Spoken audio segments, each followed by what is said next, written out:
All right, guys, we're here back at Rocket Park for the third time. We're gonna go over the raffle prizes for the month of August. We're gonna have decks, shoes, lawn chairs, sunglasses, even a speaker. So let's get into it. All right, first prize up for the month is a skateboard from Element, size 8.38, a shirt from Element, size large, and a sweatshirt from Element, size large. Next prize up for the month is a beanie from DC, a venture pack from Girl Skateboard, a phone holder from Koala, a small shirt from Element, another small shirt from Element, and a hat from Royal Trucks. All right, guys, the next prize up for the month is a skateboard from Element from their Peanuts series, and along with that deck, you're gonna get a pair of shoes. These are the 913s from New Balance sample size. Next prize up for the month is a portable projector from Accessories and a portable speaker from Outdoor Tech. Next prize is 2 pairs of shoes from New Balance.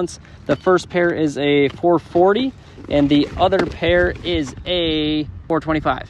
Is up for the month is a 2 pairs of shoes from New Balance. The first pair is a 425 and the next pair is a 440 high. Next prize up for the month, 2 pairs of shoes from New Balance. First pair is a 440 high and the other pair is a 210. Next prize for the month is 2 pairs of shoes from New Balance.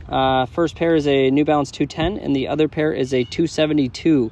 Both are sample size. Last prize for the month is going to be a folding lawn chair from Vans and a pair of sunglasses from Smith, and those are the Lowdown 2s. So guys, we have a bonus prize, essentially grand prize. Everybody who didn't win through the months is gonna be entered into win one of these 2 decks signed by Andrew Reynolds, Baker decks, one of ones.